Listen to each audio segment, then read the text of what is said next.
our second keynote of the morning. So, hands, how many of you use Google Chrome? How many of you use Chromium? How many of you remember that moment when Flash crashed the page that you were looking at in Chrome or Chromium, but the browser didn't crash and you had never seen that before? The open source project Chromium and then Google Chrome, how they package it as their browser, is a really impressive feat of engineering.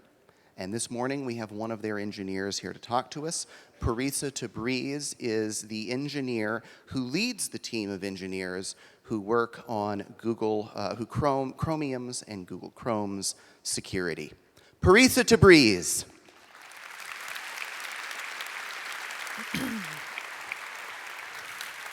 Good morning.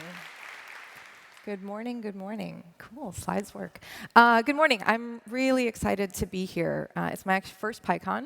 I had an incredible time yesterday talking to people, meeting new people, soaking up the Python community, which was just really especially welcoming and friendly, so thanks for that.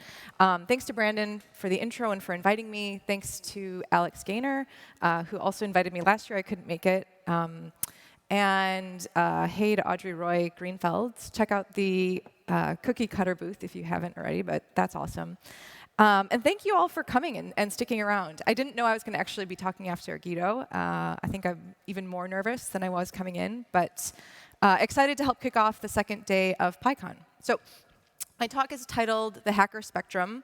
And for this talk, I'm going to share some stories about people that break software, about hackers, and why I think being hacker-friendly can lead to better software security. So I worked at Google. I've worked at Google for the past 10 years. This is actually my job title. And I chose, when I started at Google, my title was Information Security Engineer in the Information Security Engineering team, which I thought was just sort of boring, drab, and meaningless. And so I picked a more fun job title. At some point, I went to a conference in Tokyo, and my colleagues said, well, business cards are a big thing there, so you should get business cards made. And the title stuck. My job has changed. My day-to-day work has changed a lot over the past 10 years. I started as an engineer in a team of hired hackers with just sort of this broad mandate of make Google's products more secure, which at the time was just Gmail and search. I worked as an engineer doing that for about 5 years and then moved to Chrome. And I manage the Chrome security engineering team today. So this talk is going to go over some of the things I've learned about software hackers, security hackers, and their motivations as well as methods.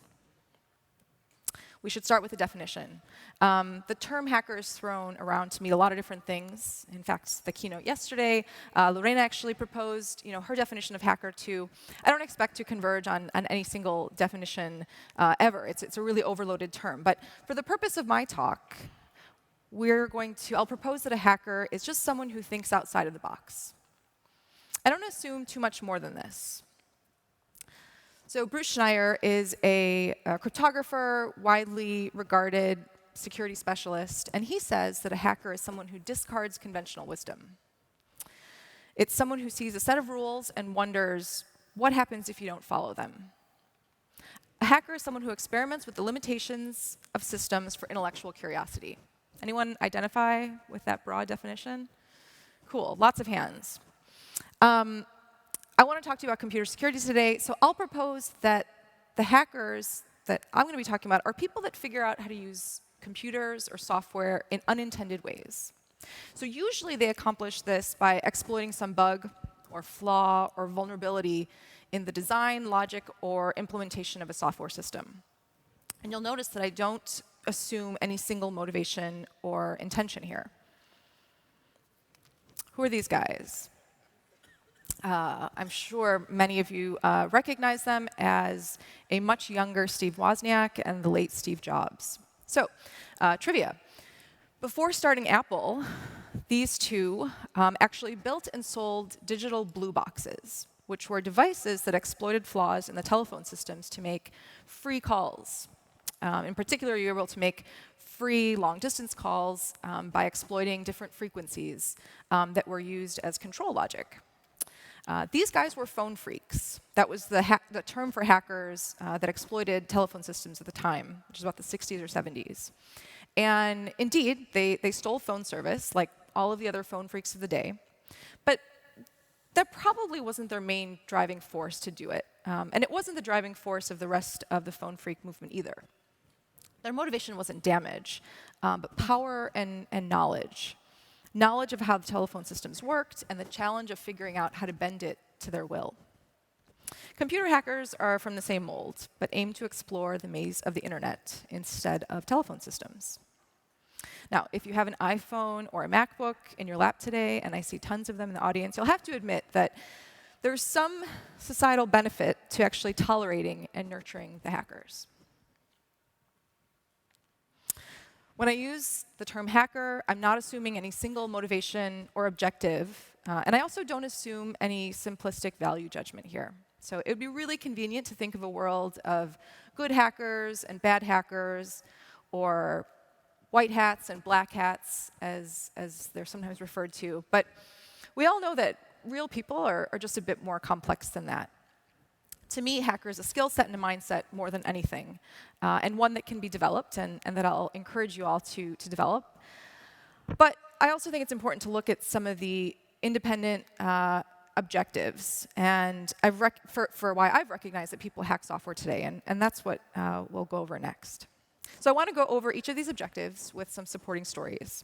Some hackers are motivated by more than one of these objectives, but it's definitely not the case that all hackers are motivated by all of them, in my own experience.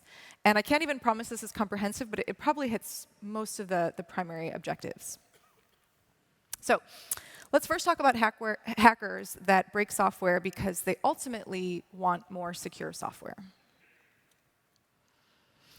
How do you decide what to actually install on your computer, on your laptop, or your phone? Maybe you have some trust built up in the brand. What is that trust based on?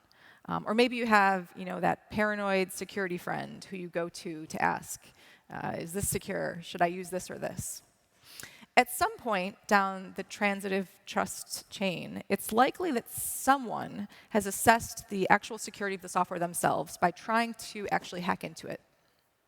So threat modeling is the name of one technique a lot of security professionals will use to assess the security of a system or a piece of software. You can perform threat modeling in a lot of different ways, but it usually boils down to a couple of core tasks. One, figure out the assets in the system that you're trying to protect and that someone may be trying to get after. Two, decoupling the system into individual components so you can reason about how components work together.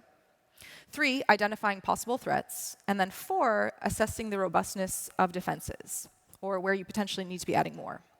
So understanding the weaknesses of software and systems and how to exploit them is one of the best ways that you can actually convince yourself that something is secure. So let's do a quick example together, all 3,000 of us. And I want you to play the part of hacker and think about how you would hack into this vending machine to steal snacks, the primary asset of this vending machine. Now, I'm assuming that most of you are familiar with the vending machine, and at least some of you have never done this in real life. But I've yet to give this example with someone not saying, "Well, this is how you do it and how I did it when I was young." So, would you attack the physical security of the machine using the trusted sledgehammer attack? Perhaps you'd want to be a little bit more sleuthy, avoid attracting attention, and go after the mechanical or electrical components of the machine. A lot of machines now have a credit card reader, and so maybe you can go after that and do some sort of skimming attack, which we know other large companies have been victim to. Is this machine connected to the internet? Did we hit the remote accessibility jackpot? Lots of things that you might think of. There's no right or wrong answer with this. And I use this often in classes when talking to anywhere from engineers to policymakers who are thinking about technology to just show that it really is, each person brings their own perspective to an exercise like this. And there's a lot of different ways you can do it.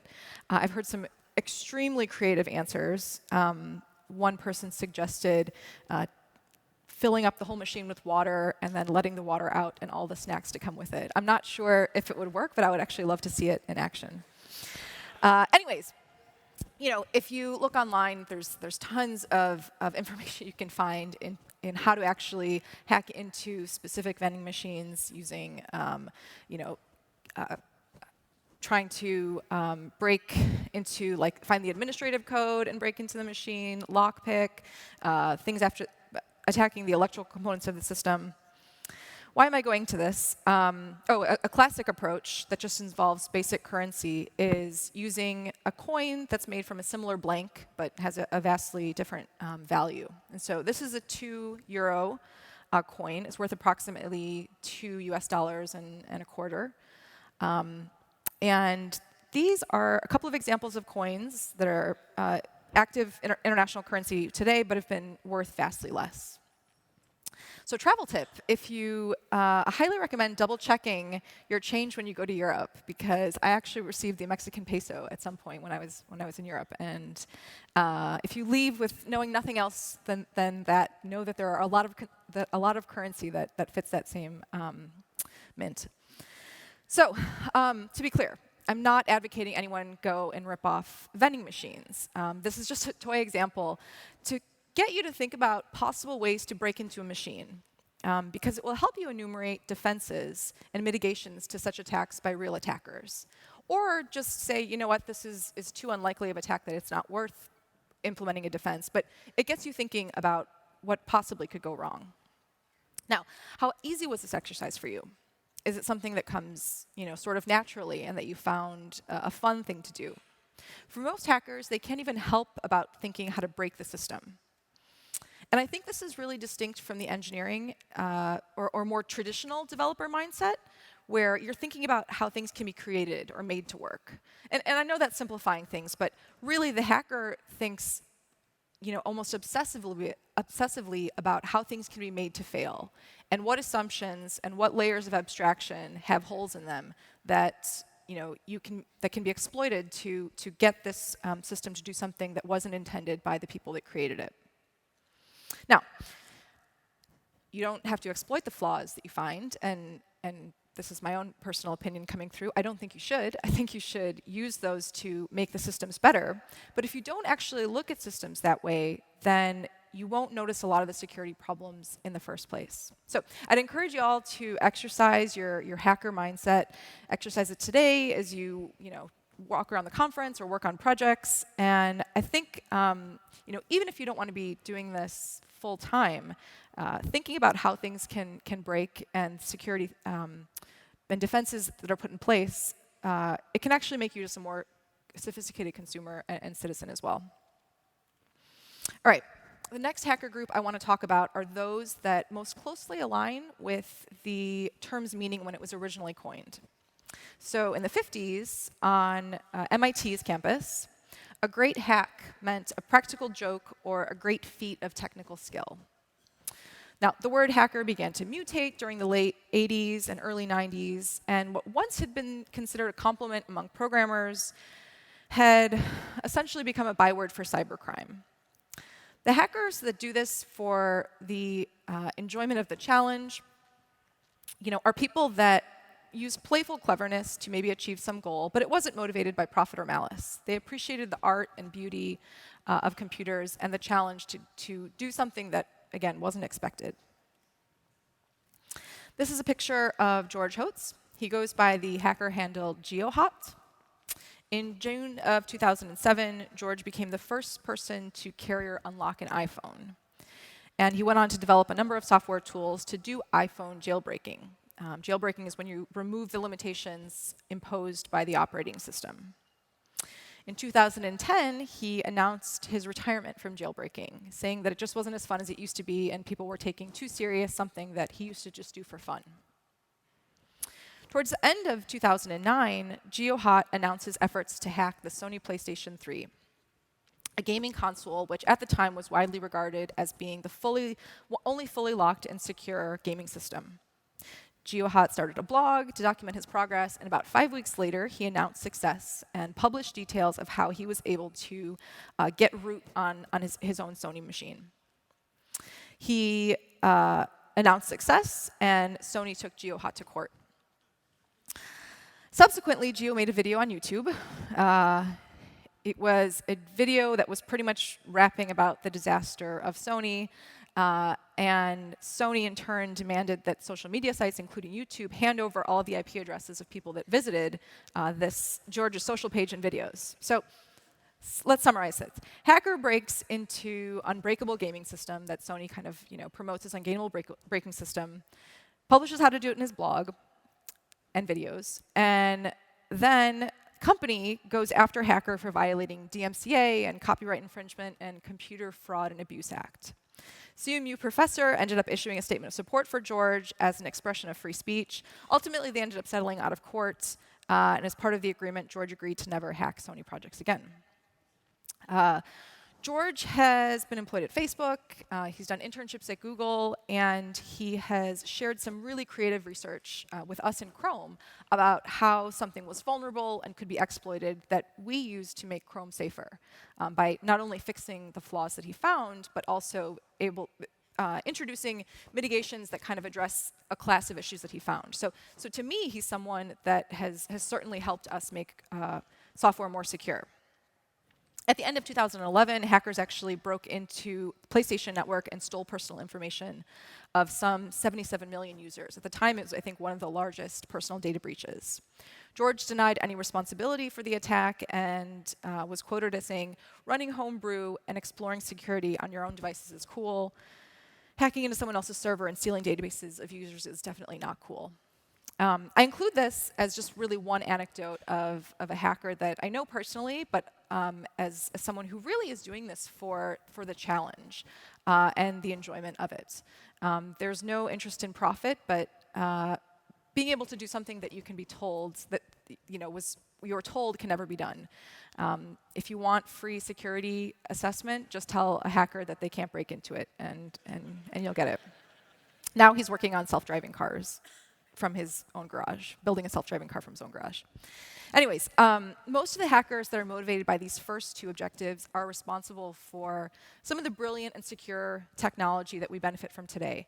And a lot of the people I work with or have hired to break software because of the challenge or desire to secure it do exist. And so, personally, I think that our policies really need to encourage and foster the skills of these creative people. And today, I do worry about some of the policies in place as being overly broad and underspecified, where making,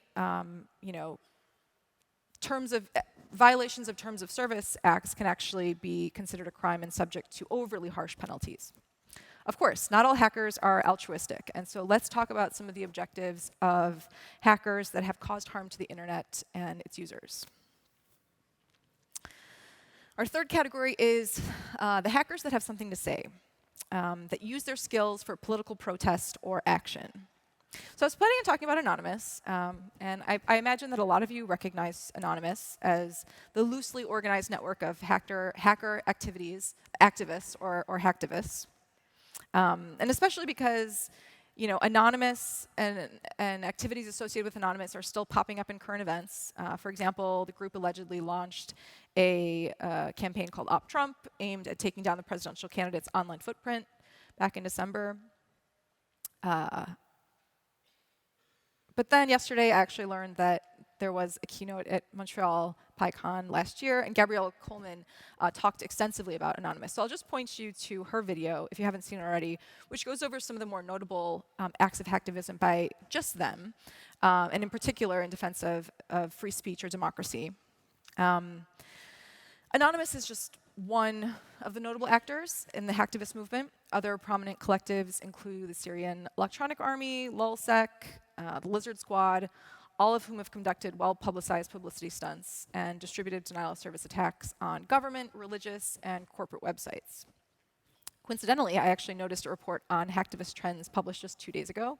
And so this graph is from that. I haven't had a chance to look into the sources, but their title is 2016 seems to be a down year in hacktivism, which just sounded like a stock report to me. But I feel like also there should be some way to like take your middle name and street address to figure out what hacktivist group you would belong to. But that's, I guess, for maybe a project. Anyways, acts of hacktivism tend to be a significant nuisance, and they often induce less financial damage because their motivation is really just to make a point and draw attention to it. But because anonymity on the internet makes attribution really hard, and in some cases impossible, it's really difficult to effectively thwart, especially because it can be really easy to bring down a single website with a denial of service attack if you command a bot or some other form of large computation resources. All right, hackers exploiting systems to steal money or steal data that they then can monetize to gets a lot of mainstream attention. So cybercrime today, it results in huge amounts of financial damage. It's really hard to get data, good data on this. It's often flawed or hard to come by, but the most recent plausible figure I found was published from the Washington Post, which said that about $500 billion annually we are losing due to cybercrime, which represents about 1% of global income. This is an example of a piece of common malware. Hopefully, no one here has run into it, although I would be surprised if that was the case. What happens is a user is infected with malware, and it encrypts all of their most important files on the victim computer. Pictures, movies, music files, documents. The malware then demands payment via Bitcoin and installs a countdown clock on the victim's computer that ticks backwards from about 72 hours. Victims who pay the ransom will receive a key that unlocks their encrypted files, and those that let the timer expire before paying risk losing access to all of their files permanently. So I've actually read some recent variants of this malware that are more lax in the time they allow people to pay or will accept payment via other forms. And I imagine it's only because no one can figure out how to use Bitcoin in 72 hours. But I do actually I do find that like the usability of malware has really improved over time too, which is interesting. Just taking an agnostic view about how this evolves just as well as other software. Anyways, it's unfortunately an example really of how easy it can be to conduct mass extortion on the internet. Now, there are more legitimate ways to make money too. This is a Photoshop of a technical program manager at Google for advertising kind of internally our vulnerability reward programs. And what these are where vendors will actually reward hackers that responsibly disclose security vulnerabilities to them. And what that typically means is a security researcher or hacker will let the vendor know about a security bug they found under testing conditions that are sort of specified. You can't go after some other victim's account. You have to play by the rules of the program. And the vendor will then reward that researcher based on typically the severity of the bug. There's a link for Google's vulnerability reward programs, but there's hundreds of software vendors that reward hackers in this space today. And I remember when we launched this for Chrome, and it was actually fairly controversial to do this. But today, again, hundreds of such programs, and just a few months ago, the Pentagon actually launched their own Hack the Pentagon program. So even seeing kind of government pick up this explicit intention to work with hackers to try to make their software more secure. And I think it's generally considered now to be an industry best practice. Another means for hackers to make money is to actually sell their bugs or weaponize bugs, also known as exploits or O-days. This is a cover from Time magazine. They did an article in 2014 on the growing market of selling exploits or O-days as weapons. The Time piece interviews Aaron Portney. He started a company in Texas called Exodus Intel. And the company's mission statement, I'm just going to read this verbatim, is to provide clients with actionable information, capabilities, and context for our exclusive zero-day vulnerabilities. What does that actually mean? It means they find bugs and sell exploits that give customers access to a victim's computer. Now, exploits in a popular application can go for as much as hundreds of thousands of dollars. So this isn't small change.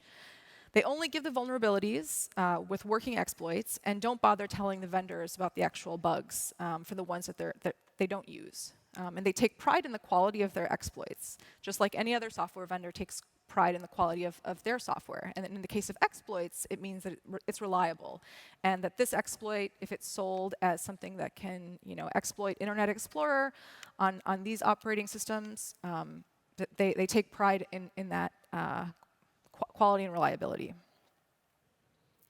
I expect that some of you have been following or followed the public saga over encryption play out earlier in the year, where the FBI asked for Apple's help to break encryption on an iPhone owned by a terrorist in San Bernardino. The FBI implied that they paid $1.3 million in exchange for the exploit that they eventually used to hack into the iPhone. So again, we're not talking about small amounts of money.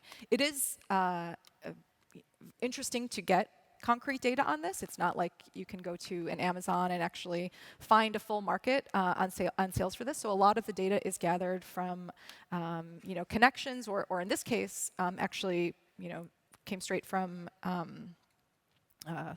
Comey, but it's a lot of money. And exploit for hire is becoming an increasingly acknowledged service, I guess, and certainly adds an interesting dimension to the economics of software security and revenue stream that is available for hackers that are primarily motivated by money.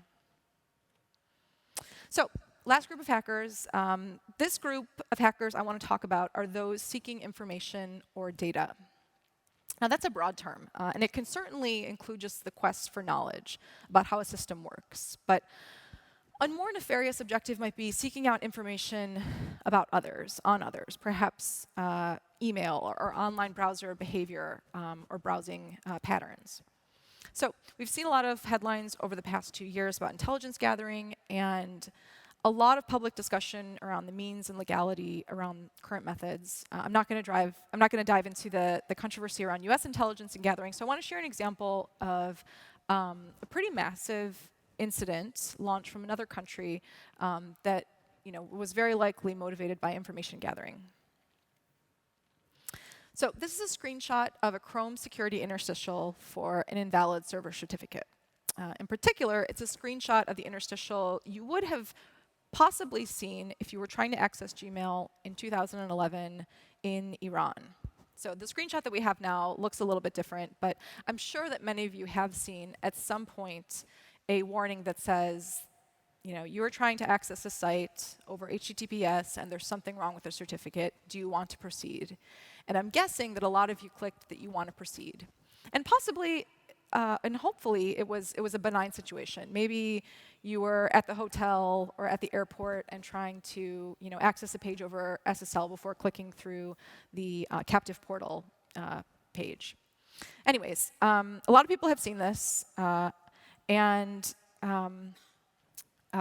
it is also potentially evidence of a man-in-the-middle attack. So SSL relies on certificates to actually establish a secure connection. And if there's something wrong with the certificate, the browser will show this warning, because it can't tell if it's actually an active man-in-the-middle attack or there's something wrong with the website. We end up showing this warning a lot. People click through it, and we know that warnings aren't a silver bullet. So a couple of years ago, we actually added a feature in Chrome that's called certificate pinning. And what this does is it actually restricts which certificates a site will accept and alert Google when it sees rogue certificates for domains that it shouldn't accept. An early version of this feature led to detecting a large-scale man-in-the-middle attack targeting Google users in Iran, presumably to monitor citizens' email.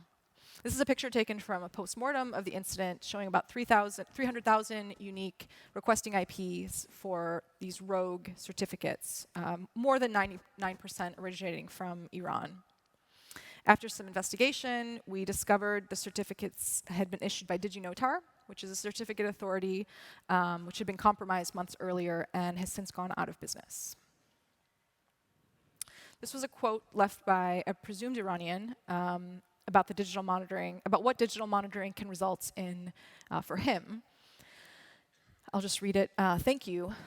For you guys, a certificate means a stolen password or personal information. For me and thousands of other Iranians, it leads to jail, torture, or even a death sentence.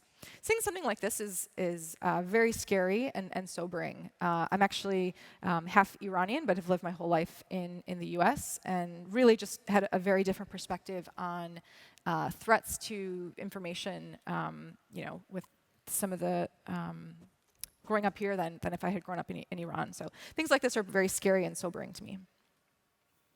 Here's the list once more.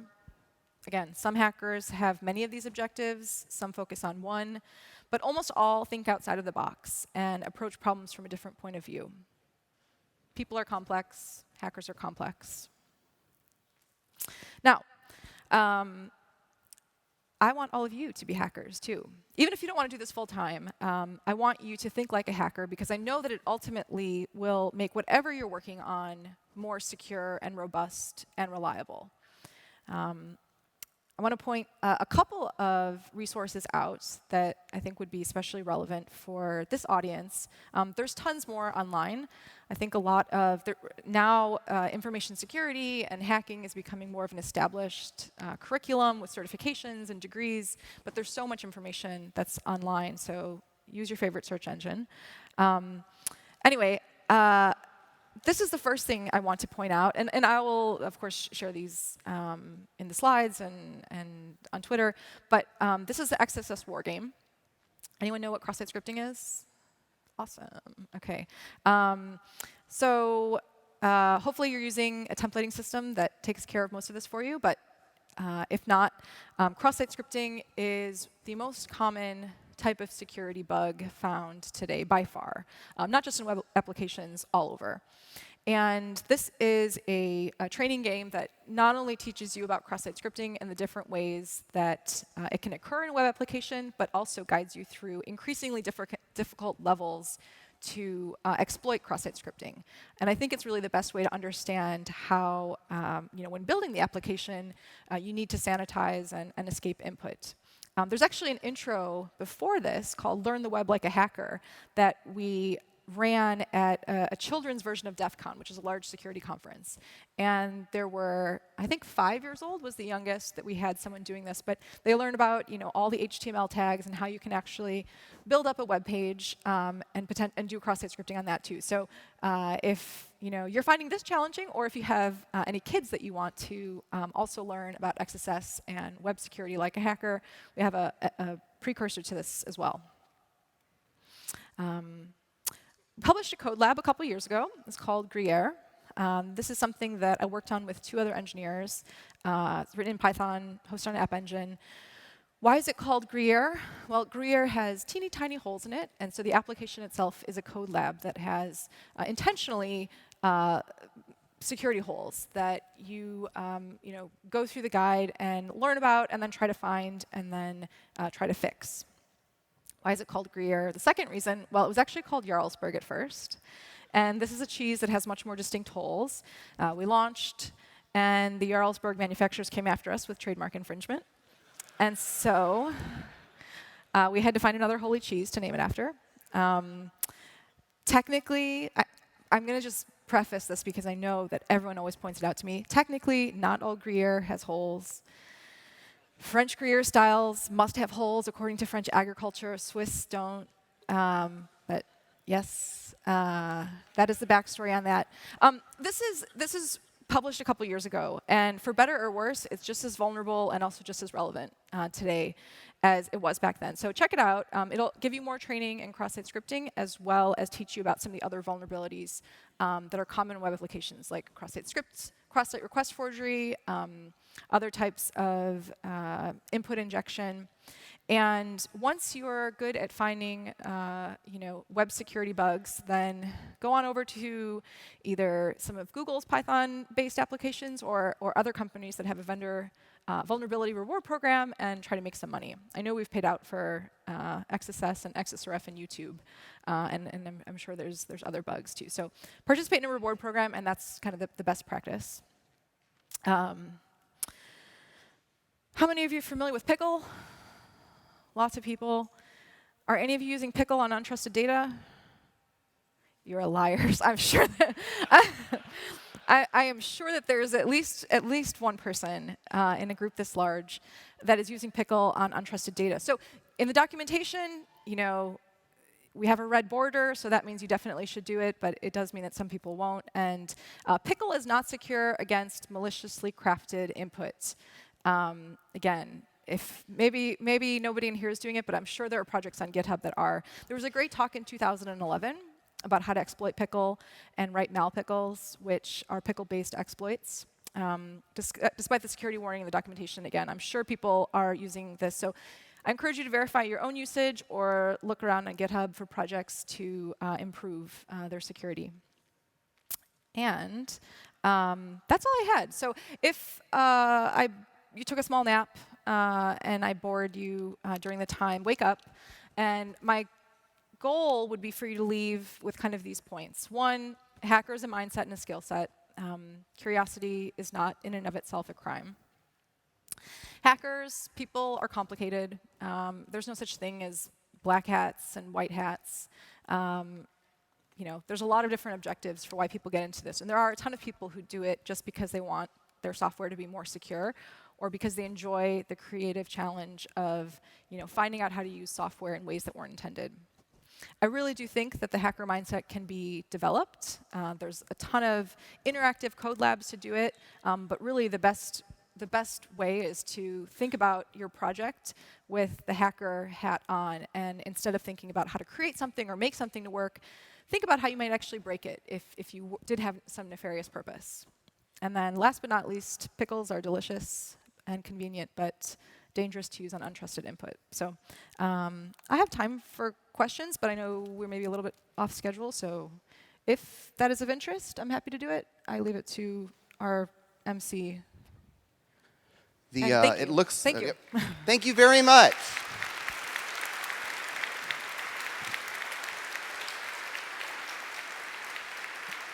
We are at time, so if you have questions, discussions, come on up. 2 quick notes. I told you yesterday that we would have 2 boards for open spaces, one for the next day and one for the current one. We don't have 2 boards. We looked through all of our stuff, and we only have 1. So sign-ups will be each day signing up for that day's open spaces. I did not. PyLadies auction is tonight. Even though it raises money for the PyLadies, it is open to anyone. It is down in the F rooms at the other end of this facility, 6:30 p.m. It's not sold out, so you'll be able to just show up, pay the $5 charge for the snacks you'll be eating, and get into it. If you have a talk in the first tier of talks, head on over to the green room. Otherwise, head on over to the expo hall and have your morning snacks. See you later.